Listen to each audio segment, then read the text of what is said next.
everyone, this is Neha. Welcome back to the channel. Hope you all are doing great. तो आज ही class में हम लोग करेंगे बीएसटी के chapter number 1 nature and significance of management की मोस्ट इंपॉर्टेंट केस स्टडीज। देखो most important case studies क्यों हैं? क्योंकि इन केस स्टडीज के अंदर मैंने आपकी एनसीईआरटी के अंदर जो बैक क्वेश्चंस गिवन है वहां पर जो केस स्टडीज है वो सारी केस स्टडीज इंक्लूड करी है। उस तरह की केस स्टडीज आपके बोर्ड एग्जाम्स में पूछी जाती हैं, तो बहुत इंपॉर्टेंट केस स्टडीज है, इन्हें अच्छे से सॉल्व करना। प्लस देखो केस स्टडीज पर डायरेक्टली मत कूदना, सबसे पहले अपना चैप्टर कंप्लीट कर लो। अब चैप्टर कंप्लीट कैसे करोगे आप सब जानते हो, मैंने बीएसटी की 2 प्लेलिस्ट बना रखी है। एक प्लेलिस्ट है जो डिटेल्ड प्लेलिस्ट है, वहां पर आपको हर चैप्टर डिटेल के अंदर मिलेगा, हर चैप्टर का डिटेल्ड वन शॉट मिलेगा। अगर लग रहा है टाइम है तो आप डिटेल प्लेलिस्ट फॉलो कर सकते हो, टाइम नहीं है तो दूसरी प्लेलिस्ट है हमारी 15 डेज स्ट्रैटेजी करके। इस प्लेलिस्ट के अंदर मैंने हर चैप्टर को वन शॉट में कंप्लीट करा है इन जस्ट 30 to 40 मिनट्स, और ये मेक श्योर करा है कि सारे के सारे टॉपिक्स कवर हो जाए। तो आप आराम से टेंशन फ्री होके 15 डेज स्ट्रैटेजी वाली प्लेलिस्ट फॉलो कर सकते हो, फटाफट से कोर्स कंप्लीट हो जाएगा। उसके बाद में अगर आपको कीवर्ड्स प्रिपेयर करना है तो कीवर्ड्स की प्लेलिस्ट फॉलो कर सकते हो। देन लास्ट में काम आता है कि केस स्टडीज की प्रैक्टिस करनी है। ठीक है, शुरू करें फटाफट से। देखो नंबर 1 क्वेश्चन क्या कहता है, every manager applies his personal skills. हर मैनेजर अपनी पर्सनल स्किल्स लगाता है, अपनी पर्सनल नॉलेज लगाता है in the day to day functioning of an enterprise. हर मैनेजर ऑर्गेनाइजेशन के डे टू डे फंक्शनिंग के अंदर अपनी पर्सनल स्किल्स लगाता है, पर्सनल नॉलेज लगाता है। तो ये मैनेजमेंट एज एन आर्ट है या फिर साइंस है, प्रोफेशन है? हमें पता है जब भी पर्सनल स्किल्स की बात आती है, जब भी क्रिएटिविटी की बात आती है, बहुत सारी थ्योरेटिकल नॉलेज की बात आती है, मतलब मैनेजमेंट क्या है? आर्ट है, सबको पता है। Identify the role of middle level management. अच्छा, मिडिल लेवल मैनेजमेंट का काम क्या होता है? मिडिल लेवल मैनेजमेंट में कौन आते हैं? अलग अलग डिपार्टमेंट्स के हेड आते हैं या फिर अलग अलग डिविजन्स के हेड्स आ जाते हैं। प्रोडक्शन डिपार्टमेंट का हेड, मार्केटिंग डिपार्टमेंट का हेड, नदर्न डिवीजन का हेड, इस तरह से इनका काम है to implement the policies framed by top management. Top management जो भी पॉलिसीज बनाते हैं उन्हें इंप्लीमेंट करने का काम मिडिल लेवल मैनेजमेंट का है। सही है। To maintain close contacts with operative level so as to evaluate the performance। ये जो मिडिल लेवल मैनेजमेंट है ये लोअर लेवल मैनेजर्स यानी कि ऑपरेशनल लेवल मैनेजर्स के साथ में क्लोज कॉन्टैक्ट बना के चलते हैं, उनकी परफॉर्मेंस को इवेल्युएट करते हैं। सही बात है। To assign duties and responsibilities to lower level management. ये लोग लोअर लेवल मैनेजमेंट को ड्यूटीज असाइन करते हैं, उनकी रिस्पॉन्सिबिलिटीज डिसाइड करते हैं। ये भी सही बात है। करेक्ट क्या हो जाएगा हमारे पास में? All of the above. A dash force that binds all the other functions of management। एक ऐसा फोर्स जो मैनेजमेंट के सारे functions, planning, organising, staffing, directing, controlling, सबको बाइंड करके चलता है, सबको बांध के चलता है। हम सबको पता है ये क्या होता है? कोऑर्डिनेशन। कोऑर्डिनेशन हर डिपार्टमेंट को, मैनेजमेंट के हर फंक्शन को क्या करके चलता है? बाइंड करके चलता है। Next question, Indian Railways has launched a new broad gauge solar power train which is going to be a path breaking leap towards making trains greener and more environment friendly। अच्छा, Indian railways ने एक train launch करी है that is solar power train, जो solar energy से चलती है। ठीक है, सोलर एनर्जी से चलती है, कहीं ना कहीं इलेक्ट्रिसिटी बचेगी, जो कि ट्रेन बहुत ज्यादा ग्रीनर है, कहीं ना कहीं कोल का यूज कम होगा, डीजल का यूज कम होगा, एनवायरमेंट फ्रेंडली ये ट्रेन है। The solar powered DEMU diesel electric multiple unit has 6 trailer coaches and is expected to save about 21,000 liters of diesel। वही लिखा है, इस सोलर ट्रेन की वजह से कहीं ना कहीं डीजल की बचत होगी, कॉस्ट सेविंग भी है 12 लाख पर ईयर की, कहीं ना कहीं कॉस्ट सेव हो जाएगी क्योंकि कोल कम काम में आ रहा है, डीजल हमारा कम काम में आ रहा है। Name the objective of management achieved by Indian railways in the above case. अच्छा, मैनेजमेंट का कौन सा ऑब्जेक्टिव यहाँ पर पूरा होता है? तो 3 तरह के ऑब्जेक्टिव्स हैं। एक होता है ऑर्गेनाइजेशनल ऑब्जेक्टिव्स, एक होते हैं हमारे सोशल ऑब्जेक्टिव्स, एक होते हैं पर्सनल ऑब्जेक्टिव। ये ऑर्गेनाइजेशन का ऑब्जेक्टिव तो नहीं है, ये पर्सनल ऑब्जेक्टिव भी नहीं है किसी एम्प्लॉय से रिलेटेड, ये सोशल ऑब्जेक्टिव है जब हम एनवायरमेंट के लिए कुछ करते हैं, जब हम सोसाइटी के लिए कुछ ना कुछ बेनिफिट क्रिएट करते हैं, दैट इज सोशल ऑब्जेक्टिव। कौन सा ऑब्जेक्टिव पूरा हो रहा है? Social objective. समझ में आ गया? नेक्स्ट है, Ritu is a manager of the northern division of a large corporate house. At what level does she work in the organisation? अभी मैंने बताया अगर कोई किसी पर्टिकुलर डिपार्टमेंट का हेड है, production department, marketing department, sales department हो गया हमारा, एडवर्टीजमेंट वगैरह, अगर कोई किसी पर्टिकुलर डिपार्टमेंट का हेड है या फिर किसी पर्टिकुलर डिवीजन का हेड है, सदर्न डिवीजन का हेड, नदर्न डिवीजन का हेड, तो वो किस में आता है? मिडिल लेवल मैनेजमेंट के अंदर। किस में आता है? मिडिल लेवल मैनेजमेंट के अंदर। इनके बेसिक काम क्या होता है? इनके काम हम लोगों ने पीछे भी देखा था। ये लोग जो होते हैं, जो मिडिल लेवल मैनेजर्स होते हैं, ये टॉप लेवल मैनेजर्स जो पॉलिसीज बनाते हैं, जो स्ट्रैटेजीज वगैरह बनाते हैं, उन्हें इंप्लीमेंट करने पर फोकस करते हैं, उन्हें कंट्रोल करने पर फोकस करते हैं। इनका काम होता है टॉप लेवल मैनेजर्स जो भी प्लान्स वगैरह बनाते हैं उन प्लान्स को इंप्लीमेंट करना।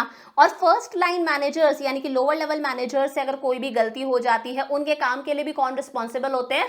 Middle level manager. समझ में आ गया? तो अगर कोई भी किसी डिवीजन का हेड है, किसी भी नदर्न डिवीजन वगैरह का, तो वो मिडिल लेवल मैनेजर्स के अंदर आता है। उसके बाद में फंक्शंस आपको याद रखने हैं।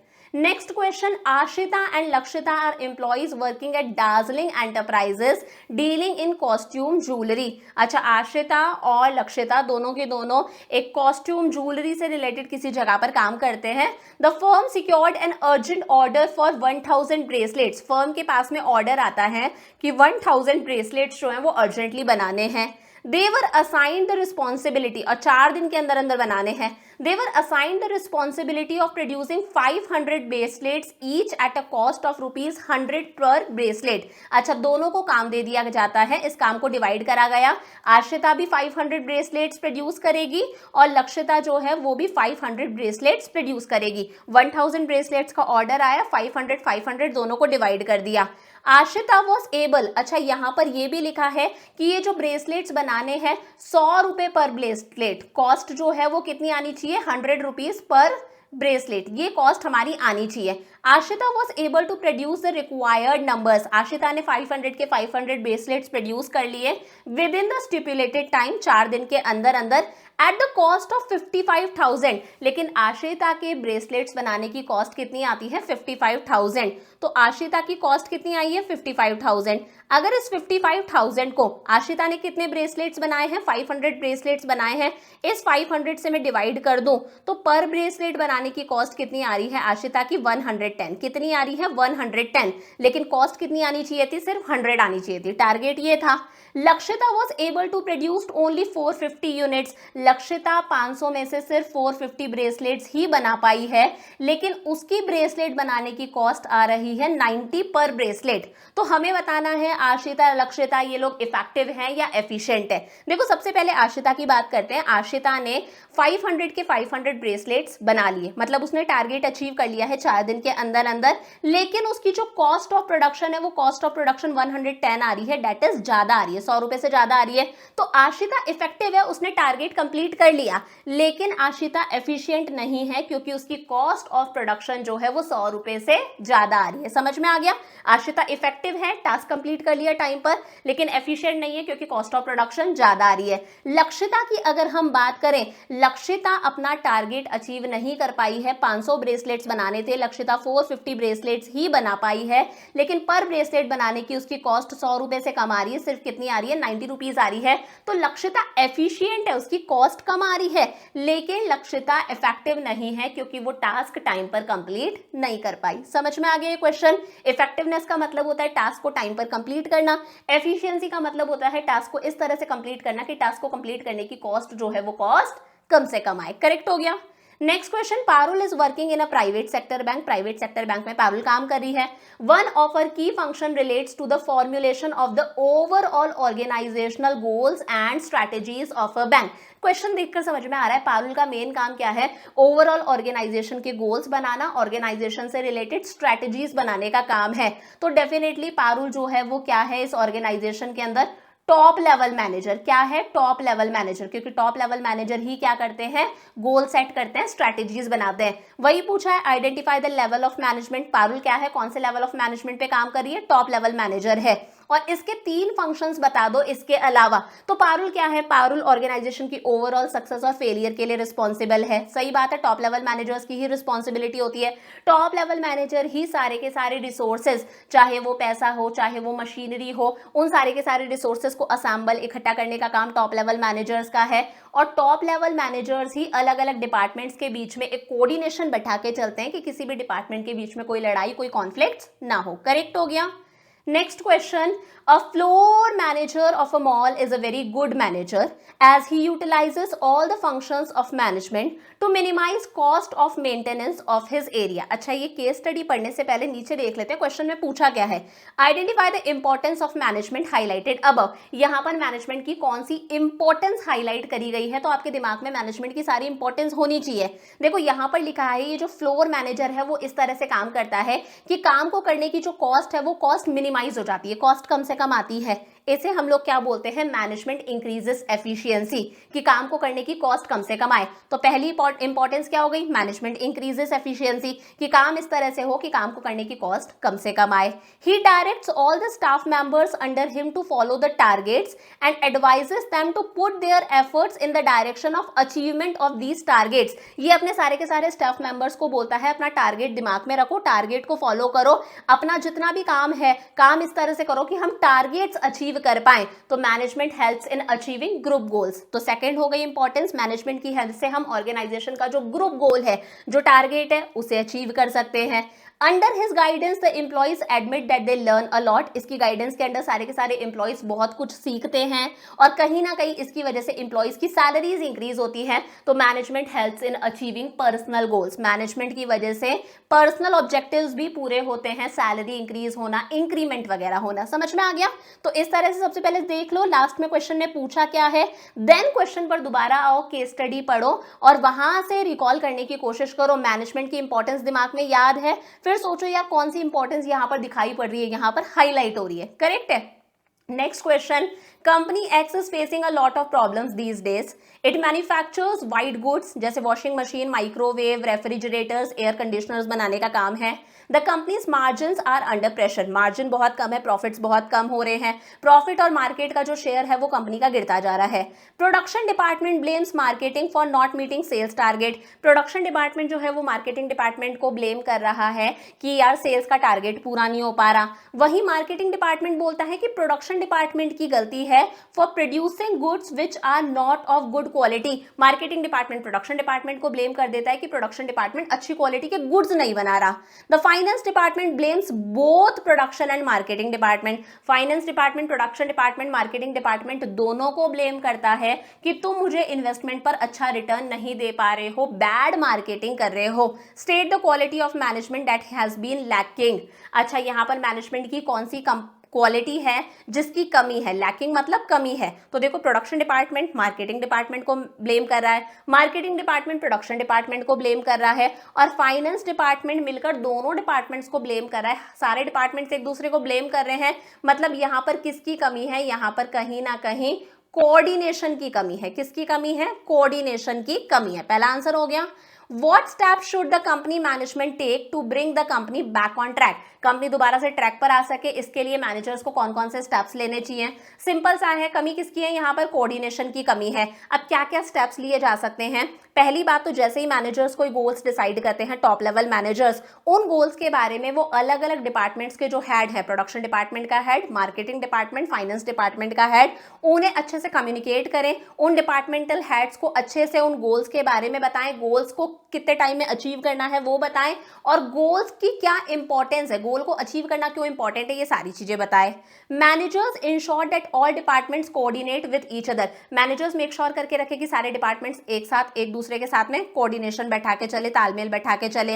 अगर आपस में कभी भी इंटरेस्ट में डिफरेंस आता है, कोई लड़ाई वगैरह होती है, तो मैनेजर्स तुरंत उन प्रॉब्लम्स को सॉर्ट आउट करने की कोशिश करें और time to time production department, marketing department, finance department के बीच में रेगुलर मीटिंग हो, ताकि जैसे ही कोई प्रॉब्लम आती है डिपार्टमेंट्स के बीच में, तुरंत मीटिंग के अंदर वो प्रॉब्लम रिजॉल्व हो जाए, प्रॉब्लम सॉर्ट आउट हो जाए. समझ में आया. तो कोऑर्डिनेशन की कमी है. गोल्स बनाते ही सबको प्रॉपर्ली कम्युनिकेट कर दो. जैसे ही डिपार्टमेंट्स के बीच में कोई कॉन्फ्लिक्ट आते हैं, मैनेजर्स तुरंत उस प्रॉब्लम को सॉल्व करें. टाइम टू टाइम मीटिंग होनी चाहिए ताकि अगर कोई भी प्रॉब्लम अराइज होती है वो तुरंत रिजॉल्व हो जाए, तुरंत सॉर्ट आउट हो जाए. और सारे डिपार्टमेंट्स के बीच में एक प्रॉपर कोऑर्डिनेशन बैठा के चलने का काम किसका है, टॉप लेवल मैनेजर्स का. नेक्स्ट क्वेश्चन आता है, Anju and Manju are good friends. अच्छे फ्रेंड्स. अच्छा, यहाँ पर करना क्या है, identify the various features of management. यहाँ पर मैनेजमेंट के अलग अलग फीचर्स की बात करी गई है. पता होता है ना, जैसे मैनेजमेंट परवेसिव होता है, ठीक है, इस तरह से हमें फीचर्स फाइंड आउट करना है यहाँ पर। Considering the fact that activities involve in managing an enterprise are common to all organisations after completing their masters in business management, both of them take up a job at managerial level in different organisations. यहाँ पर लिखा है ना, activities involved in managing an enterprise are common to all organization, यानी कि जो management से related काम होता है ये सारे ऑर्गेनाइजेशंस में होता है, चाहे एक बड़ी सी मल्टीनेशनल कंपनी है, चाहे एक चाय की दुकान है, चाहे एक एनजीओ है, हर जगह पर मैनेजमेंट होता है। तो पहला फीचर हो गया मैनेजमेंट इज परवेसिव, ये लाइन से पता चल गया मैनेजमेंट क्या है, परवेसिव है। आगे है Anju takes up a marketing job in a retail company. Anju जो है वो एक रिटेल कंपनी के अंदर मार्केटिंग से रिलेटेड काम करती है और उसका मकसद है सेल्स को इंक्रीज करना, मतलब ये यहाँ पर अपने गोल्स को अचीव करने पर फोकस कर रही है। और मंजू एक एनजीओ ज्वाइन करती है और इसका काम है providing employment to specially abled person, इसका काम है स्पेशली एबल्ड लोगों को एम्प्लॉयमेंट अपॉर्चुनिटीज जनरेट करना। तो मैनेजमेंट की वजह से गोल डायरेक्टेड बिहेवियर आ रहा है, मैनेजमेंट की वजह से गोल डायरेक्टेड बिहेवियर आ रहा है। अंजू जो है वो सेल्स इंक्रीज करने की कोशिश कर रही है, मंजू जो है वो एम्प्लॉयमेंट अपॉर्चुनिटीज जनरेट कर रही है। पहला मैनेजमेंट परवेसिव है, सेकंड मैनेजमेंट की वजह से गोल डायरेक्टेड बिहेवियर आता है। Both of them have to perform a series of continuous functions. तो मैनेजमेंट क्या है, एक कॉन्टिन्यूअस फंक्शन है, क्योंकि दोनों को कंटिन्यूअसली काम करना पड़ता है, दोनों के काम अलग अलग है लेकिन कंटिन्यूअसली दोनों काम कर रहे हैं, management is a continuous function हो गया। Anju may spend more time in planning a future display layout and on another day she may spend more time in sorting out an employee's problem. वही लिखा है, both Anju and Manju make conscious efforts to build a feeling of team spirit and coordination among diverse individuals. अच्छा, अंजू और मंजू दोनों ये make sure करके रखते हैं कि ऑर्गेनाइजेशन के अंदर टीम स्पिरिट डेवलप हो और सारे इंडिविजुअल्स के बीच में एक कोऑर्डिनेशन रहे। तो मैनेजमेंट की वजह से कहीं ना कहीं जो टीम वर्क है वो वाली फीलिंग भी देखने को हमें मिलती है। तो एक हो गया मैनेजमेंट क्या है, परवेसिव है। मैनेजमेंट गोल डायरेक्टेड बिहेवियर प्रोड्यूस करता है, गोल ओरिएंटेड प्रोसेस है, एक कॉन्टिन्यूअस प्रोसेस है। Management is a group activity, इसका पता कहाँ चलता है हमें, यहाँ पर टीम स्पिरिट लिखा हुआ है, कोऑर्डिनेशन लिखा हुआ है, तो मैनेजमेंट क्या है, एक ग्रुप एक्टिविटी है। आगे the effect of the management is noticeable in their respective departments. Management का जो इफेक्ट है वो उनके अलग अलग डिपार्टमेंट्स में देखने को मिलता है। As the targets are met according to plans, targets जो है वो प्लान्स के अकॉर्डिंग पूरे होते हैं, एम्प्लॉइज हैप्पी और सेटिस्फाइड हैं और हर चीज में ऑर्डरलीनेस है, हर काम सिस्टमैटिक तरीके से हो रहा है। तो इससे क्या हम क्या बोलते हैं, मैनेजमेंट क्या है, एक इनटैंजिबल फोर्स है। मैनेजमेंट को आप देख नहीं सकते, मैनेजमेंट को आप इन सब चीजों की हेल्प से क्या कर सकते हो, महसूस कर सकते हो। तो मैंने सिर्फ यहाँ पर पॉइंट्स लिखे हैं, आपको इन पॉइंट्स को अच्छे से एक्सप्लेन करना है। नेक्स्ट क्वेश्चन, दो स्टेटमेंट्स गिवन है, हमें बताना है management is a multi dimensional process होता है, मैनेजमेंट ऑफ वर्क है, मैनेजमेंट ऑफ ऑपरेशंस है, मैनेजमेंट ऑफ पर्सोनल है। तो मैनेजमेंट एक मल्टी डायमेंशनल काम है, ये भी सही है। The activities involved in managing an enterprise are common to all organisations whether economic, social और political. Activities involve in managing an enterprise, किसी भी ऑर्गेनाइजेशन को हम मैनेज करते हैं उसमें जितनी भी एक्टिविटीज होती हैं वो सारे ऑर्गेनाइजेशंस में कॉमन है। इसका मतलब चाहे एक स्कूल हो, चाहे कॉलेज हो, हॉस्पिटल हो, एनजीओ हो, मल्टीनेशनल कंपनी हो, चाय की दुकान हो, हर जगह मैनेजमेंट देखा जाता है, मैनेजमेंट परवेसिव है। तो दोनों स्टेटमेंट्स करेक्ट हैं, both the statements are true, both the statements are true. D is the correct answer, D क्या है, करेक्ट है। मैनेजमेंट मल्टी डायमेंशनल भी है कि लोगों को भी मैनेज करना है, काम को भी मैनेज करना है, ऑपरेशंस को भी मैनेज करना है, और जितनी भी मैनेजमेंट से रिलेटेड एक्टिविटीज है वो सारे ऑर्गेनाइजेशंस में देखने को मिलती है। नेक्स्ट है, इन TISFO Limited, the purchase department purchased 20 tons of raw material for the production department. Purchase department ने 20 tons of raw material खरीद लिया production department के लिए। However, the production department required only 15 tons, जबकि production department को सिर्फ 15 tons of raw material की ही requirement थी।